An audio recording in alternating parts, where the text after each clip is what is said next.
అపోస్తలుల కార్యములు 17వ అధ్యాయము 27 వరకు చదువుతున్నాం. పౌలు అరేయోపగు మధ్య నిలిచి చెప్పినదేమనగా, ఎథెన్సు వారులారా, మీరు సమస్త విషయములలో అతి దేవతా భక్తి గలవారే ఉన్నట్టు నాకు కనబడుచున్నది. నేను సంచరించుచు మీ దేవతా ప్రతిమలను చూచుచుండగా ఒక బలిపీఠం నాకు కనబడెను. దాని మీద తెలియబడని దేవునికి అని వ్రాయబడి ఉన్నది. కాబట్టి మీరు తెలియక దేనియందు భక్తి కలిగి ఉన్నారు, దాన్నే నేను మీకు ప్రచురపరచుచున్నాను. జగత్తును అందరి సమస్తమును నిర్మించిన దేవుడు తానే ఆకాశమునకును భూమికి ప్రభువై ఉన్నందున హస్తకృతములైన ఆలయములలో నివసింపడు.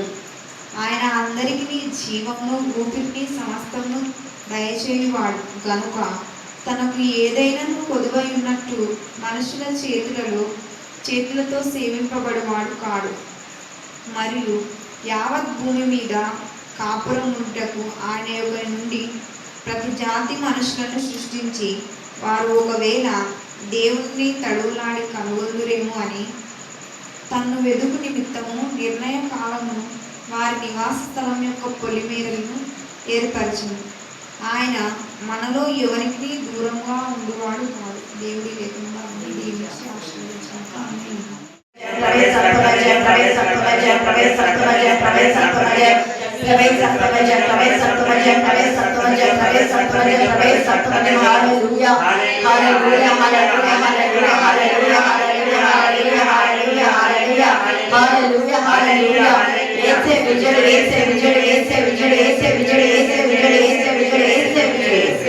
ప్రేమ నమ్మకం గల ప్రియ పరలోకపు తండ్రి, మీ కృపా ప్రేమ మా దయచేసి బట్టి ప్రశస్తమైన మీ సన్నిధానములకు వదిలింపబడిన గొర్రెపిల్ల రక్తానికి ఎంత స్తుతించా కూడా తక్కువే. చదువున లేఖన భాగం ఆశ్రయించి విరిచి మా అందరి జీవితాల్లో మీరు ఫలింపజేసినందుకు మేము స్తుతిస్తున్నాం, మహిమపరుస్తున్నాం, కనపరుస్తున్నాం, ఆరాధిస్తున్నాం. ఇంతవరకు పాటల ద్వారా నేను స్తుతించేందుకు నేను స్తుతిస్తున్నాం. బిడ్డలు వర్షం ఉన్నప్పటికీ కూడా దేవాన్ని సరిలో వాళ్ళు వచ్చినటువంటి ఆశను, ఆసక్తి, తపన, సృష్టిని బట్టి మేము స్తుతిస్తున్నాం. దేవ వాక్యంతో మార్చండి, వాక్యం ద్వారా బలపరచండి, వాక్యం ద్వారా ధైర్యపరచండి, వాక్యం ద్వారా స్వస్థపరచండి, వాక్యం ద్వారా దుష్ట శక్తులు, దురాత్మల, ప్రేతాత్మల సంబంధించి విడిపించమని ప్రార్థిస్తున్నాం. వాక్యం ద్వారా ప్రతి అనారోగ్యం మౌనంగా ప్రవహిస్తున్నాం. శరీరంలో ప్రతి రుగ్మల నుంచి విడిపించమని ప్రార్థిస్తున్నాం. ఆత్మకు, మనసుకు, శరీరం ద్వారా కల్మషముని పవిత్రంగా చేయమని ప్రార్థిస్తున్నాం. మీ రక్త ప్రోక్షణ కిందకి ప్రతి విధానం తీసుకొచ్చు కాక దేవా, మీ రక్తంలో మాత్రమే దేవా మరొకసారి కడుగుమని ప్రార్థిస్తున్నాం. మీ రక్తం ద్వారా బలపరచండి, మీ రక్తం ద్వారా ధైర్యపరచండి, మీ రక్తం ద్వారా దేవా నీలో స్థిరపడి బలపడలాగా కృపాసహాయం దయచేయమని ప్రార్థిస్తున్నాం. దేవా మీకే స్తోత్రం, మీకే స్తోత్రం, మీకే స్తోత్రం, మీకే స్తోత్రం, మీకే స్తోత్రం, మీకే స్తోత్రం. దేవా ఈ వాక్యం అందరిలో మీరు ఫలింపచేయమని మమ్మను మా ఆత్మను మీ చేతులకే సమర్పిస్తున్నాం. జైన యేసుక్రీస్తు శక్తిగల నామమున ప్రార్థిస్తున్నాం తండ్రి. ఆమేన్, ఆమేన్, ఆమేన్. భక్తి విషయంలో, భక్తి ముసుగులో చాలా మంది ఎన్నెన్నో వేషాలు వేస్తూ ఉంటారు. అందుకని ఇక్కడ అపోస్తలుడైన పౌలు ఏథెన్స్ పట్టణానికి వచ్చాడు. ఏథెన్స్ పట్టణం చాలా పెద్దది. అక్కడ అంతా ధనవంతులు ఎక్కువగా ఉంటారు, చాలా మంది ధనవంతులు ఉంటారు. అంత ధనం ఉన్నా కూడా వాళ్ళకు అమితమైన భక్తి ఉంటుంది. ఏదైనా ఒకటి చెప్పినా అంటే భక్తితో పని చేసేస్తారు. అదిగో ఈరోజు నువ్వు దేవునికి అది ఇది పూజ చేయకపోతే నీకేమైనా శిక్ష వస్తుంటే ఎన్నున్నా కూడా ఖచ్చితంగా చేస్తారు. అంటే తెలియబడిన దేవునికి ఎంత భక్తి కలుగుతున్నారు వీళ్ళు.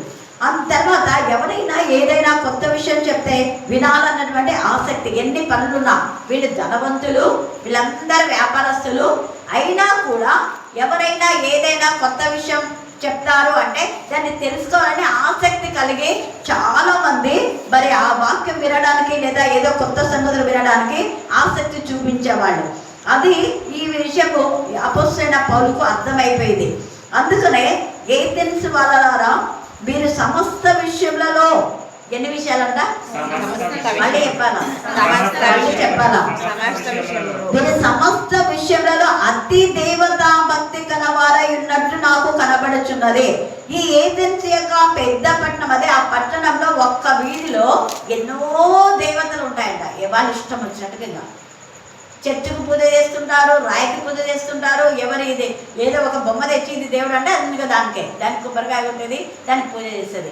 ఇంకోరు ఎక్కడి నుంచన్నా ఆ పట్టణము మంచిగా అంటే అది అనేకులకు ప్రవాస్థానం అంటే రేవు పట్టణం లాగా అది అనేకులకు కూడా వ్యాపారపు కేంద్రంగా ఉంటుంది కాబట్టి వేరే వేరే ప్రాంతం నుంచి వాళ్ళు అక్కడి నుంచి ఒకటి బొమ్మ తెచ్చి ఇది దేవత అని బాగా డబ్బులు దండుకోవడానికి అడిగితే ఆ దేవతని దాన్ని పూజించారు. అందుకే అంటున్నాడు కదా, మీరు అతి దేవతా భక్తి గల వారై ఉన్నట్టు నాకు కనబడుచున్నది. ఎవరు చూడు ఆ భక్తి ముసుగులో ఉన్నారు అక్కడ వాళ్ళంతా కూడా. నేను సంచరించుతూ మీ దేవతా ప్రతిమలను చూచుచుండగా ప్రతిమలన్నీ అబ్జర్వ్ చేసినాడు అపోస్తలుడైన పౌలు. చూచుచుండగా ఒక బలిపీఠం నాకు కనబడెను, దాని మీద తెలియబడిన దేవునికి అని వ్రాయబడి ఉందంట. అంటే ఇవన్నీ కూడా బొమ్మలు, వాళ్ళు పూజించే దేవతలన్నీ కూడా శిల్పాలుగా ఉండొచ్చు, ఆకారాలు, చిత్రాలు, ఏవైనా పటాలు ఉండొచ్చు మేబీ, అయితే లేదా చెట్టునే ఒక దేవతగా చేసుకుని ఉండొచ్చు. రకరకాల చెక్కవి, వెండివి, బంగారువి, రాతివి, ఎన్నెన్నో రకాలుగా ఉన్నాయి. కానీ ఒక్క చోట మాత్రమే మంచిగా బలిపీఠం ఉంది. ఆ బలిపీఠం పైన తెలియబడని దేవునికి అని ఉందంట. ఏముంది? మళ్ళీ చెప్పాలా? మళ్ళీ చెప్పాలా? ప్రస్తుతం సమాజంలో చాలా మంది అలాగనే ఉన్నారు. తెలియబడని దేవునికి అంటే ఎందుకు చర్చికి పోతున్నామో వాళ్ళకి అర్థం కాదు, ఎందుకు పాడుతున్నారో ఆ పాటలు అర్థం లేకుండా పాడుతుంటారు. ఏంటి అంటే నా సమస్తము నీకు ఇస్తాను ప్రభు అంటారు, నా వెండి నీదే, నా బంగారం నీదే అని పాడతారు. పాట పాడేటప్పుడు కదా మనకు కాంతులప్పుడు పాడతారు కదా, నా వెండి నీదే, నా బంగారం నాదే. మరి బంగారము దేవునిది అని ఇదంతా నీకే ఇస్తా దేవా అన్నప్పుడు కనీసం ఒక ముప్పుడు కనిస్తే బాగుంటుంది. ఉన్న వాటిలో నా వెండి నాదంటే వెండిగే.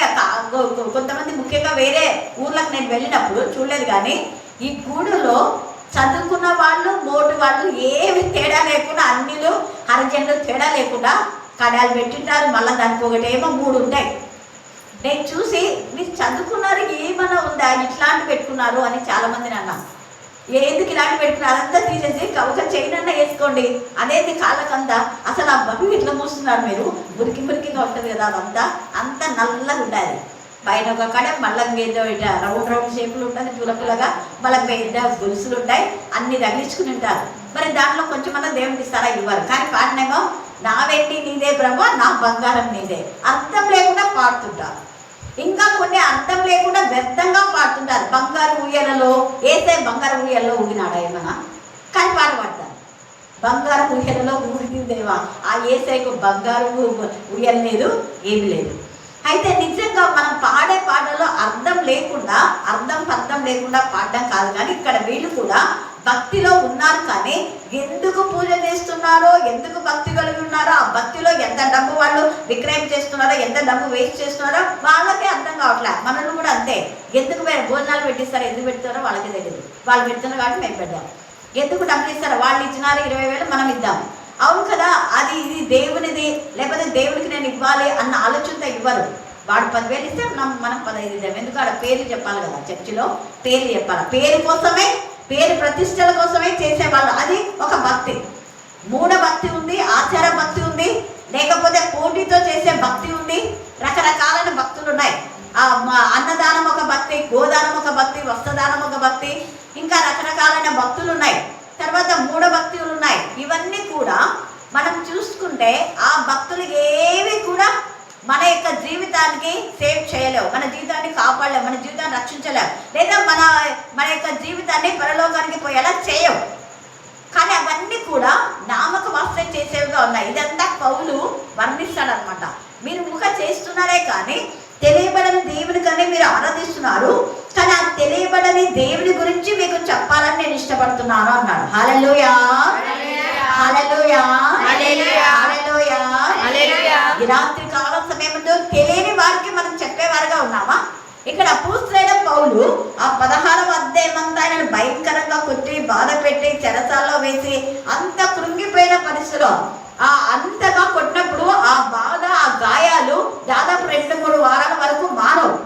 కానీ అలాంటి సిచ్యువేషన్లో కూడా దేవుని గురించిన తపన, తృష్ణ కలిగి పౌలు మీకు తెలియచేయాలి అని ఇష్టపడుతున్నాను అంటున్నా. అంటే ఎంత గొప్ప కృప! ఈ రాత్రి మనం ఏ పరిస్థితిలో ఉన్నాం, ఇదంతా వీధుల్లో జరుగుతూ ఉంది. వీధుల్లో అలాగా తిరుగుకుంటూ పోతున్నాడు. వీధుల్లో తర్వాత సంత వీధిలో ఎవరికి కనపడితే వాళ్లకు వాక్యం చెప్పినట్టు కూడా మనం లేఖన భాగంలో మనం చూస్తున్నాం. వాళ్ళకున్న దేవతా భక్తిని బట్టి ఆయన ఆత్మలో పరితాపం పొందేనని మనం చూస్తాం. చేయాలని. ఈ రాత్రి మరి గుడిలో ఎంతో మందికి యేసయ్య యొక్క మరి నిజమైనటువంటి ఆ విలువ తెలుసుకోలేని వాళ్ళు చాలా మంది ఉన్నారు. ఇంక్లూడింగ్ చర్చికి వెళ్ళే వాళ్ళు కూడా యేసయ్య విలువ నిజంగా తెలుసుకున్నారంటే తప్పుడు చేయరు. యేసయ్య యొక్క ప్రభావాన్ని తెలుసుకున్నారంటే దేవునికి విరోధంగా నీచమైన కార్యాలు చేయరు, దుర్మార్గ పనులు చేయరు, అన్యాయం చేయరు, లంచం తీసుకోరు, అక్రమంగా వారి ప్రాపర్టీని తీసుకోరు. డ్రగ్స్ కి అడిక్ట్ అయిన వాళ్ళు ఎంతో మంది చర్చికి వచ్చే వాళ్ళ పిల్లలే ఉన్నారు. తాగుబోతులు చర్చికి వచ్చే వాళ్ళ పిల్లలే ఉన్నారు. అక్రమమైన విధానంలో నడిచే వాళ్ళు చాలా మంది ఉన్నారు. కానీ వాళ్ళు కూడా ఈ కోవకే చెందిన వాళ్ళే. ఊరికే తెలియకుండా పోవాలంటే పోవాలా, చర్చికి వాక్యం చెప్పాలంటే చెప్పాలా, ప్రాణం చేయాలంటే చేయాలా, పాడాలంటే పాడాలా. అలాంటివి ఏవి కూడా మనకు ఉపయోగకరం కాదు. నిత్య జీవానికి మనల్ని అవి నడిపించవు. ఇక్కడ పౌలు యొక్క ఉద్దేశం, పౌలు యొక్క బాధ, వేదన, రోదన వీళ్ళని ఎలాగైనా నిత్య జీవంలోకి నడిపించాలి. వీళ్ళు జీవశవంలాగా ఉన్నారు, బ్రతికున్నట్టే ఉన్నారు వీళ్ళు, కానీ చచ్చిన వాళ్ళే. జీవించిన పేరు మాత్రం ఉంది కానీ నీవు మృతులవే అనే ప్రకటన 3లో ఎప్పుడు మర్చిపోకూడదు. మన లైఫ్లో మనం నిజంగా నిజమైన జీవాన్ని మనం కలిగి ఉంటే రెండవ దొంగ మార్పు పొందిన వెంటనే పక్కవాన్ని గద్దిస్తున్నాడు. మనకు రక్షణ వచ్చిందంటే రక్షణ వచ్చిన వ్యక్తి ఖచ్చితంగా రోషం గల దేవుని ఇతరులకు ప్రకటించడమే నిజమైన రక్షణ యొక్క విలువ. రక్షణ పొందిన వ్యక్తి తమ తప్పులు ఒప్పుకొని పశ్చాత్తాపడి వాటిని విడిచిపెట్టి ఇక మీద చేయకుండా ఉండడమే రక్షణ యొక్క విలువ. మనం ఒప్పుకుంటామా, కప్పుకుంటున్నాం, ఎవడ ఒప్పుకోవట్లేదు, పై ఒప్పుకుంటాం, లేకపోతే సీక్రెట్గా దేవుడికి చెప్పుకున్నాంలే అంటున్నారు. ఇక్కడ వీళ్ళంతా సీక్రెట్గా చెప్పుకున్నాం లేరు. దావీదు యొక్క పాపము ఎంత బాగా రాయబడింది, అవునా కదా? అంటే అంత ఒక రాజైనా కూడా అయ్యా నేను రాజునే అందరు నన్ను చిచ్చని దుమ్మెత్తిపోస్తాలే అనుకోలేదు, దాపెట్టుకోలేదు. పాపం ఉన్నది ఉన్నట్టు ఒప్పేసుకున్నాడు కాబట్టి గ్రంథంలో రాయబడింది. చాలా మంది చేసిన పాపాలన్నీ గ్రంథంలో రాయబడ్డానికి కారణం ఏంటంటే వాళ్ళు ఒప్పుకున్నారు, కప్పుకోలేదు. ఒకటి కప్పుకున్న వాళ్ళ పాపం కూడా బయట పెట్టినాడు. దాని అర్థం ఏంటంటే నువ్వు కప్పుకున్నా ఒక రోజు నీ పాపం బయటపడుతుంది. నీ యథార్థత నీకు ఉందా లేదని దేవుడు బయటపరుస్తాడు. నామకు వస్తే క్రైస్తవ జీవితంలో ప్రస్తుతం చాలా మంది సేవకులని ఊరిక పుట్టగొడుగులాగా పుట్టుకొస్తున్నారు. అంటే సరిగా ఇంటర్ ఫెయిల్ అయింటారు, డిగ్రీ ఫెయిల్ అయింటారు, 10th ఫెయిల్ అయింటారు, కొంతమంది 10th కూడా చదవరు, ఊరిగా సంచి తీసుకొని బైబిల్ వేసుకొని పాస్టర్ అని చెప్తుంటారు, సేవకుడు అని చెప్తుంటారు. ఇంత ఈ ముసుగులో ఇదంతా కూడా దేవునికి విరోధమైనటువంటి విధానంలో భక్తి, నిజమైన భక్తి కాదు. నిజంగా రక్షణ పొందిన వ్యక్తి, ప్రతి విశ్వాసి, ప్రతి యేసయ్యను ప్రేమించే వాళ్ళందరూ కూడా గొర్రెలు కాయాలి, గొర్రెలు మేపాలి. ఆ గొర్రెలు కాసే జీవితంలో పౌలు ఉన్నాడు, మేపే జీవితంలో పౌలు ఉన్నాడు. మరి మన వాళ్ళు సేవకులు అనే వాళ్ళు మేస్తున్నారా? పాస్టర్ అంటారు, పాస్టర్ ట్రైనింగ్ చేయకుండానే పాస్టర్ అంటారు. పాస్టర్ అనడానికి అసలు అర్థమే లేదు, అవును కదా? పాస్టర్ అయితే పాస్టర్ ట్రైనింగ్ చేసినందుకు అది కూడా వాళ్ళు ఎక్కడో చేసిండ్రు, 1 సంవత్సరం అటు ఇటు అని, ఇంకా ట్రైనింగ్ అయిపోయారు. అది పనికిరా ట్రైనింగ్లో ఉంటాయి కొన్ని. నిజంగా దేవుని యందు ఆత్మతృష్ణ కలిగి ఆత్మావేశంతో దేవుని ప్రకటించే వాళ్ళే యేసయ్య కావాలి. వాళ్ళ పేరును జీవ గ్రంథమందు రాయబడి ఉంటాయి. మనం చూస్తే నిజంగా ప్రభు కోసమై పరిచయం చేసిన స్త్రీలలో చాలా మంది ఉన్నారు. వాళ్ళలో ఫిలిప్పీలకు రాసిన పత్రికలో 4వ అధ్యాయం, మనం చాలాసార్లు స్త్రీల కుటుంబంలో చెప్పుకుంటున్నాం, మరొకసారి మీకు గుర్తు చేస్తున్నాం. 4వ అధ్యాయం 1-2 వచనాలు చదవండి. కావున నేను అపేక్షించు నా ప్రియ సహోదరులారా, చూడండి, కావున నేను అపేక్షించు, వీళ్ళ పట్ల అపేక్ష ఉంది పౌలుకు. అందుకే ఫిలిప్పీ సంఘానికి రాస్తున్నాడు, నేను అపేక్షించు నా ప్రియ సహోదరులారా, నా ఆనందము నా కిరీటంనై ఉన్న నా ప్రియులారా. అది దేవుని పిల్లలే మన ఆనందం, దేవుని పిల్లలే. నువ్వు ఎన్ని ఆత్మలు రక్షిస్తావో అదే మన సోర్స్, అదే మన ఆస్తి, అదే మన స్వాస్థ్యం, అదే మనతో పాటు వచ్చేది. మనం కట్టుకున్న ఇల్లు, బంగారు, డిగ్రీలన్నీ పాంప్లెట్ వేసినారంటే దాంట్లో వాక్యం చిన్నగా రండి వినండి అని మూల వాక్యం ఏదో వేసినారు. ఇంకా దాని అంతా బొమ్మలు ఉంటాయి, దాని అంతా కూడా డిగ్రీలు ఉంటాయి. ఇన్ని డిగ్రీలు, అన్ని డిగ్రీలు అవసరమా? ఆ డిగ్రీని చూసి దేవుడు రక్షణ వాక్యం ప్రకటించమని చెప్పాడా? ఆ డిగ్రీని చూస్తే రక్షణ వస్తుందా?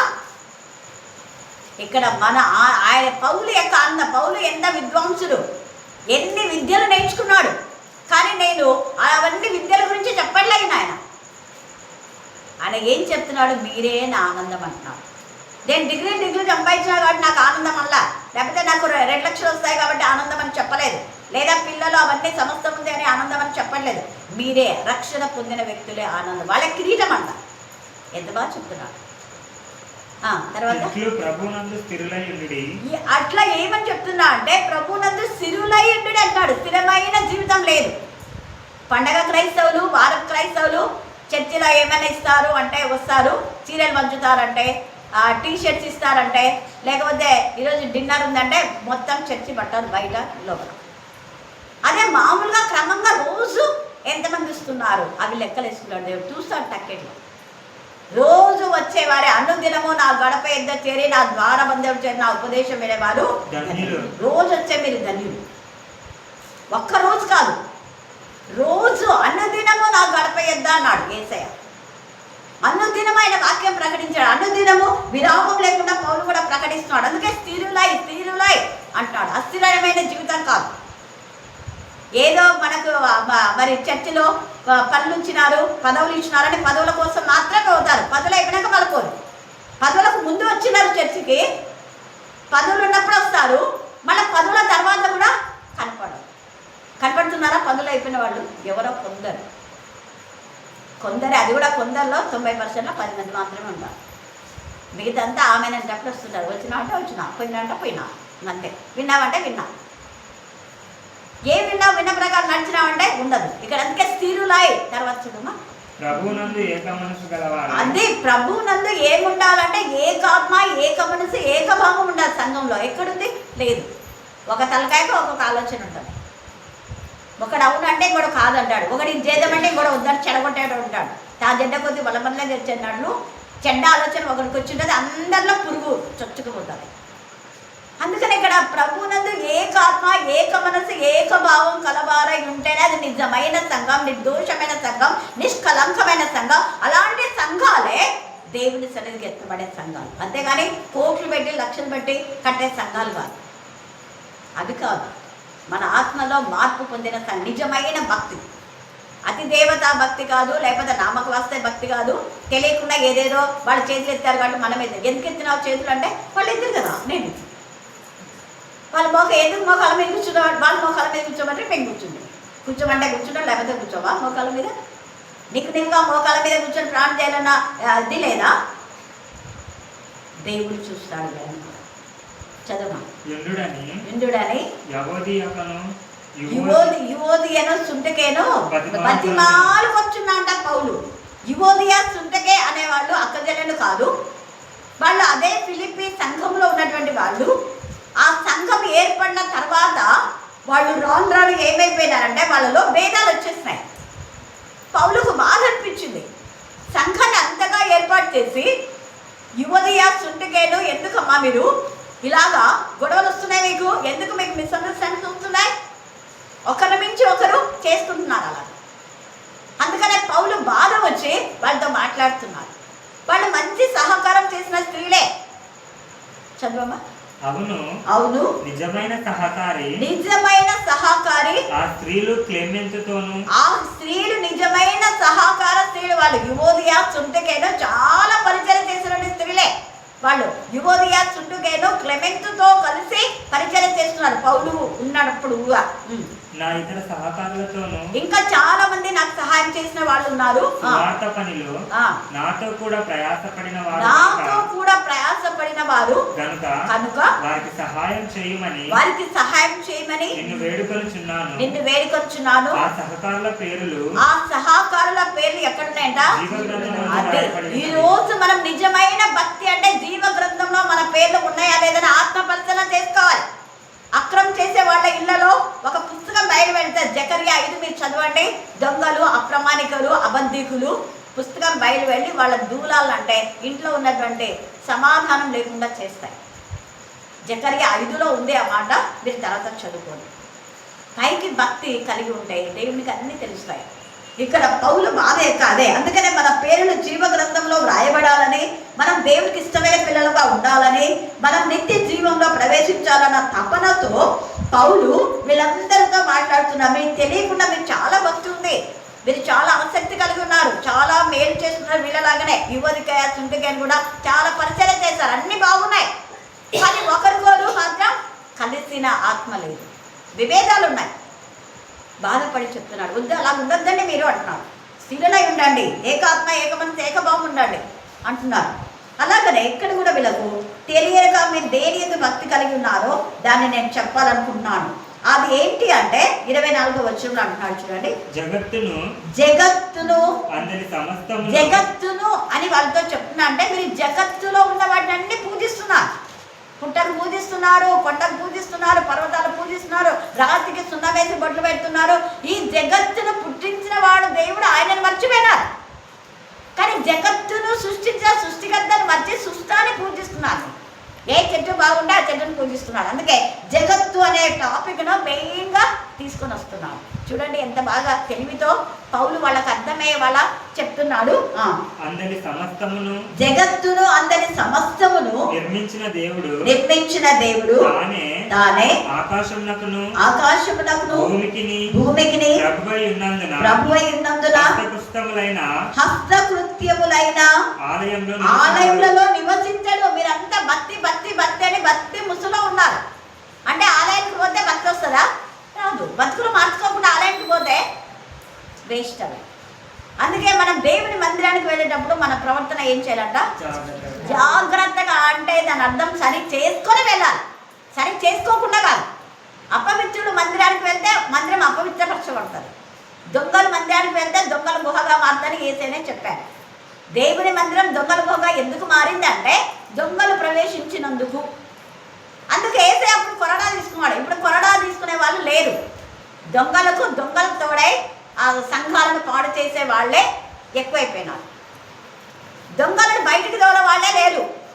అపవిత్రులను వాళ్ళ బుద్ధులు సరిచేసి నీ బుద్ధి సరి చేసుకొని రా అనే వాళ్ళు లేరు. దేవునికి విరోధమైన వాళ్ళను ఏం చేస్తాడంటే మందిరం నుంచి వాళ్ళకి బుద్ధి వచ్చేలా, వాళ్ళ బ్రతుకులు మారేలా బయటికి పొమ్మని చెప్పాలి. కానీ చెప్పరు, వాళ్ళే ఉండాలి. మనోళ్ళు చెప్పేది అదే మీకు తప్పని చెప్పినామంటే ఆ బోధలు వద్దు. వాళ్ళ తప్పును సమర్థించే బోధకులను వాళ్ళే ఏర్పాటు చేసుకుంటారు. పౌలు అలాగ లేడు. మీరు ఆడ కొట్టినారు పౌలును, అయినా కూడా మీ తప్పు ఇది అని చెప్తున్నాడు. అందుకని ఇక్కడ ఏమంటున్నా అంటే హస్తకృత్యంలో ఆలయం చూసి మీరు ముడిచిపోతున్నారు. కానీ అక్కడ లేడు దేవుడు. తేటగా మాట్లాడుతున్నాడు. మీ బ్రతుకులు సరిచేసి, మీ బ్రతుకులలో మీ జీవం, ఏసైకు మీ జీవితం కావాలి, ఏసైకు మీ హృదయం కావాలి, ఏసైకు మీ యొక్క శరీరం పరిశుద్ధంగా ఉండాలి. అందుకే మీ దేహము దేవునికి ఆలయమై ఉన్నదని మీరు ఎరుగరా? ఎంత బాగా మాట్లాడతాడు పౌలు. ప్రత్యేకంగా ఉండండి. ఏసయ్య పాపులలో చేరని వాడు. నువ్వు కూడా దుష్టులలో సహవాసం చేయదు. మంచి వాళ్ళ సహవాసాన్ని కోరుకుంటారు. అందుకని ఇక్కడ పౌలు అంటున్నాడు, మీరంతా ఆలయాలకు వెళ్ళి అతి దేవతా భక్తిని పెంచుకున్నారు, కానీ అసలు మీ భక్తి వేస్ట్ అన్నట్టు మాట్లాడుతున్నారు. తర్వాత ఆయన అందరికీ జీవమును ఊపిరిని సమస్తమును దయచేవాడు. ఎంత మాట్లాడు? జీవము ఊపిరి ఆయననే. మీకు జీవం ఇచ్చిన జీవాత్మతిని మీరు మర్చిపోయి రాళ్లకు, పుట్టలకు, చెట్లకు, మనుషులకు మీరు పూజలు చేస్తున్నారు. ఇన్ని రోజులు మీరు చేసిన పూజ అంతా 1000 ఏళ్ల తరబడి చేశారేమో, 30 ఏళ్ళు 40 ఏళ్ళు ఆచారబద్ధంగా చేశారు. వేస్ట్ అవన్నీ. అందుకని ఆయన తేల్చి చెప్పేస్తున్నాడు. ఎంత చక్కగా జీవమును ఊపిరిని సమస్తమును దయచేయవాడు కనుక తనకు ఏదైనా కొదవైనట్టు మనుషుల చేతులతో సేవింపబడవాడు కాడు.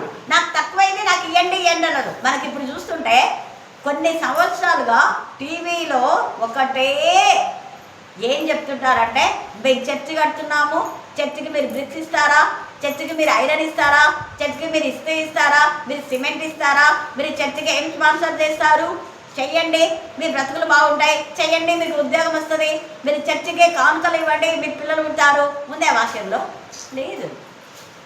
ఇవన్నీ నావే, నాకు కావాల్సింది నీ హృదయం అంటాడు. హృదయం రక్షణ పొంది హృదయంలో మంచి మార్గంలో నడవండి బోధించకుండా ఇప్పుడు వచ్చే బోధకులంతా డబ్బు, మనీ మైండ్ అయిపోయింది. ఏడజుడు డబ్బు డబ్బు డబ్బు, ఏడజుడు సంఘాలు church church church church church church కట్టిన తర్వాత ఆ సంఘం కట్టిన వాళ్ళు కానీ, సంఘంలో వెళ్ళని వాళ్ళు కానీ దేవుని రాజ్య వారసులు కాకపోతే ఎంత బాధగా ఉంది. తప్పుడు బోధన చేయకూడదు. ఇక్కడ తేటగా మాట్లాడుతున్నాను. వాటిలో యేసయ్య నివసించడు, వాటిని అడగడు. నువ్వు దేవునికి సమయం ఇవ్వాలి. పూర్ణాత్మతో, పూర్ణ మనసుతో, పూర్ణ బలంతో, పూర్ణ శక్తితో ఆయనతో అనుసంధానమై ఉండాలి. ఆయనలో ఉంటేనే, ఇన్ క్రైస్ట్, అవుట్ క్రైస్ట్ కాదు. క్రీస్తుకు వెలుపలుండి ఏమేమో చేస్తున్నది అంటే వేస్ట్. నువ్వు 1,00,000 రూపాయలు ఇచ్చినా కూడా పరలోకానికి పోవు. బ్రతుకు మార్చుకొని ఇవ్వాలి. అదే మనం చూస్తే అప్పుడు 30 వెండి నాణాలు అంటే ఇప్పటికీ కొన్ని కోట్లు అవుతుంది ఆ కాయిన్స్. మరి ఆ 30 వెండి నాణాలు ఆయిలంలోకి తీసుకొస్తే వాళ్ళు తీసుకున్నారా? ఎక్కువ అని తీసి పడేసినారు. ఎందుకు? వాడి బతుకు నీ బతికే సరిగా లేదు. నీకు బతుకు సరి చేసుకుని వచ్చే అర్ప నువ్వు ఎవరితోనే విరోధం కంటే ముందు నువ్వు ఎవరికైతే బాధ పెట్టావో వాళ్ళని పోయి క్షమాపణ అడిగి అప్పుడు నువ్వు అర్పణ చెల్లించు. అప్పుడు ఆ అర్పణ నిన్ను స్వీకరిస్తా. నువ్వు వేరే వాళ్ళతో బాధ పెట్టి నువ్వు వచ్చి అర్పణ అర్పించినా ఏం చేసినా కూడా అంగీకరించాను. వాక్యం చెప్పిన వాక్యం వేస్టే, అది పాడినా వేస్టే, ప్రాణం చేసినా కూడా వేస్టే. ఎందుకు అంటే అక్కడ తేటగా 5వ అధ్యాయం మత్తయి సువార్తలో తేటగా ముందు ఆడ విడిచిపెట్టి పోయి నువ్వు ఎవరితో అయితే బాధను అనుభవించావు, ఎవరికైతే నువ్వు బాధ పెట్టావు, ముందు ఫస్ట్ వాళ్ళ దగ్గర అంటే బాధ పెట్టిన వారికంటే అవును ప్రభా అని ఇక్కడ ఏంది ఇప్పుడు ఎవరో పట్టుకున్నారని చెప్పాను అర్థంగా. వాడి వాక్యంలో ఏముంది? సమాధాన పడముంది. నేను కూడా వాక్యం విన్నాను, ఎస్ఐ గారు నన్ను కొట్టొద్దండి సమాధాన పడని అంటే సరిపోతుంది. అది దొంగ కాబట్టి నేను ఇంకా అర్థం రావట్లంటే అంటారు. తప్పు చేసినా కాబట్టి తప్పుగా శిక్ష. తప్పు నీలో పెట్టుకొని మళ్ళీ వేరే వాళ్ళతో సమాధానం పడితే ఎట్లా సమాధానం అవుతుంది? అది తప్పుకు శిక్ష అనుభవించాల్సిందే.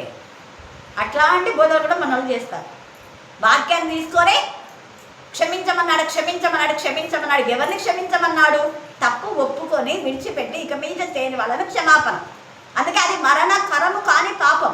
తెలియక తప్పు చేస్తే తెలిసి చేసే వాళ్ళకు క్షమాపణనే లేదు. మీరు ఏ బోధకుల దగ్గర అడగండి. దావీదుకు అంతా చేసినాడు. దావీదు క్షమాపణ ఎక్కడొచ్చింది? ఎప్పుడొచ్చింది? ఆ తప్పుకు శిక్ష అనుభవించినాడా లేదా? అనుభవించినాడు. ఇక మీద చేయకపోయినందుకు దేవుడు క్షమించి అప్పుడు ఆయన సింహాసనం నిరంతరం ఉండును, ఒక దీపం ఎప్పుడు ఉంటుంది అన్నాడు. అవసాన కాల దశలో కూడా ఇంకే పరస్త్రీని ఆయన ఎప్పుడు కూడా పాపం చేయడానికి ఆయన ఆలోచించలేదు. వృద్ధాప్యంలో తనకు భార్యగా ఉన్న అభిషేకును నా కూతురమ్మ అన్నాడు. హల్లెలూయా, హల్లెలూయా, హల్లెలూయా. అలాంటి నిజమైన పశ్చాత్తాపం, పేదకు నిజమైన పశ్చాత్తాపం ఉంది కాబట్టి క్షమాపణ పొందుకొని అపోస్తలుగా పిలువబడ్డాడు. అదే నిజమైన పశ్చాత్తాపం లేని ఇస్కరియోతు యూదా ఒక దొంగ బతుకును బాగు చేసినాడు కదా అని విశ్వాసఘాతకుడై తనకు మేలు చేసిన యేసయ్యకే కీడు చేయాలనుకున్నాడు. అందుకే కీడే ముడింది. కీడు చేసిన వారికి కీడే వస్తుంది. అలా ఉండకూడదు. ఇక్కడ పౌలు తేటగా మాట్లాడుతున్నారు. మీరు ఆలయాలు మందిరాలు కట్టుకొని ఇదే భక్తి అని మీరు అనుకున్నారేమో, అలా కాదు. మనకు జీవం ఇచ్చిన జీవాధిపతిని మీరు ఆయనను నువ్వు వేడుకోవాలి కదా అంటున్నాడు. తనకి ఏదైనా కావాలని అసలు ఆయన అడుగుడు. వీళ్ళేమో భక్తి ముసుగులో ఎన్నెన్నో దానాలు చేస్తున్నారు అన్నీ. అందుకే ఇవన్నీ కూడా ప్రయోజనం ఏమీ లేదు అన్నట్టు మాట్లాడుతున్నాడు. తర్వాత చూడండి, ఆయన ఒక్కరి నుండి ప్రతి జాతి మనుషులను సృష్టించి వాళ్ళలో భేదాలు ఉంటే మీరు ఆ జాతి ఈ జాతి అనుకోద్దు. అంటే ప్రతి జాతి ఒక్క మనుషుల్లో నుంచి, ఆదాంలో నుంచే మనం అందరం వచ్చినాం. మతాలు లేవు, కులాలు లేవు. ఎవరు చెప్పినాడు కులాలని? కుల వ్యవస్థ అనేదే లేదు అసలు. మధ్యన ఎవరో చెప్పినారు ఈ భారతదేశంలోనే వచ్చింది, అది మిగతా ప్రదేశాల్లో లేవు. మనమంతా ఒక్కటే. ఆదాం నుంచి మనం వచ్చాం. ఆదాం సంతతి, దేవుని సంతతి. నువ్వు దేవుని సంతతిని తెలియక అపవాదితో నువ్వు సాహసం చేస్తే నువ్వు సర్ప సంతానం అయిపోతావు. అంతే. ఉండేది ఒక రెండే, దేవుని పిల్లలైనా ఉండాలి లేదా సర్ప సంతతి అయినా ఉండాలి. నేను దేవుని పిల్లలు కాదు అన్నవాడంతా ఖచ్చితంగా సర్ప సంతతే. నువ్వు ఒప్పుకున్నా ఒప్పుకోకపోయినా మనం దేవుని పిల్లలు అనే అనేకులు ఎంత ఒప్పుకునే వరంగా ఉండాలి, కప్పుకోండి. అదే పౌలు ఇక్కడ చెప్తా ఉన్నాడు. ప్రతి జాతి మనుష్యులను సృష్టించి వారు ఒకవేళ దేవుని తరుగులాడి కనుగొందురేమో అని తను వెదకు నిమిత్తం నిర్ణయ కాలంలో వారి నివాస స్థలంలో పొలిమేరలను ఏర్పరచడు. ఆయన మనలో ఎవరికి దూరంగా ఉండేవాడు కాదు. ఇది నేను ఎక్కువ మా స్టూడెంట్ చెప్పేదాన్ని. మనమంతా ఒకటే. ఏదో ఒక రోజు నువ్వు దేవుని తెలుసుకుంటావు. అలాగనే తెలుసుకున్నారు మా విద్యార్థులు. చాలామంది బైబిల్ చదువుతున్నారు, నాతో చెప్తున్నారు, మేడం అప్పుడు మీరు మాకు ఇచ్చారు కొత్త నిబంధన, ఇప్పటికీ మా దగ్గర ఉంది అన్న వాళ్ళు ఉన్నారు. కాబట్టి సమయమందు నిత్య దేవుని మనం కలిగి ఉండి దేవునికి మహిమకరంగా మన బ్రతుకులు బ్రతుకుదాం. దేవుడు ఈ వాక్య భాగం దీవించి ఆశీర్వదించు గాక. ఆమేన్, ఆమేన్, ఆమేన్. చివరి ప్రార్థన.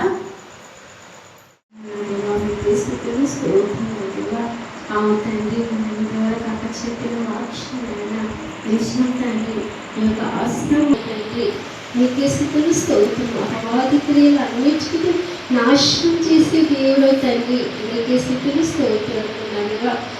తను అనుదినం నీ యొక్క ప్రార్థనల యొక్క వాక్యంలో నీ యొక్క సహవాసంలో ఉంటేనే నా దేవ మరి మా శత్రువులన్నిటిని అణిచివేసే దేవుడు నదివా నీకే స్థుతులు స్థుతులు స్తోత్రం. నీకే స్తోత్రం, నీకే స్తోత్రం, నీకే స్తోత్రం, నీకే స్తోత్రం తండ్రి. దినమంతా కాపాడడానికి నీకే స్తోత్రం. చేయని ప్రతి ఒక్కొక్క బిడ్డను ఆశీర్వదించిన నీకే స్తోత్రం, నీకే స్తోత్రం నదివా. నైనా అక్కడ ఎంతో ఉంది లోతైన వాక్యంలోనైనా నీకు వాక్యం ప్రతి వచనం చదివి ఎంతైనా వివరణతో చెప్తున్నది. మాకు జ్ఞానము దయచేది. వాళ్ళకి స్తోత్రమైనా నేను విడిచిపెట్టమని కాక వాక్యం నడుచుకుని ఇతరులకు చెప్పేటట్టు మాకు జ్ఞానము దయచేది. మీకే స్తోత్రం, మీకే స్తోత్రం తండ్రి. నా పరిశుద్ధమైన తండ్రి మీకే స్తోత్రం తండ్రి. మరి చేసిన ప్రతి బిడ్డను ఆశీర్వదించి ఈ యొక్క వాక్యంలో బలపడట సహాయం దయచేయమని ప్రార్థిస్తున్నాం దేవా. ఎవరికి ఎన్ని శ్రమలు ఎన్ని శోధనలు తొలగించమని ప్రార్థిస్తున్నాం దేవా. ఈ రీతి పనులను సహాయకులవై రక్షించమని ప్రార్థిస్తున్నాం దేవా. మీకే స్తోత్రం దేవా, నీకే స్తుతులు స్తుతులు స్తోత్రం దేవా. అవుతాను నీ దయ కనికరం చెప్పిన ఈ యొక్క యోజన వర్షం కుమరించిన దేవా మీకే స్తుతులు స్తుతులు స్తోత్రములు. పైరు వేసుకున్నాను ఎదురు చూస్తున్నాను దేవా. మరి వారు కూడా మోకరించి నేను వేడుకునేటట్టు జ్ఞానమును ఉదయింపచ్చి. ఎందుకంటే మా అపరాధములు నైనా నిశ్చింతండి సృష్టి అంతా నీ వాక్ని యొక్క స్వాధీనం నుండి నీ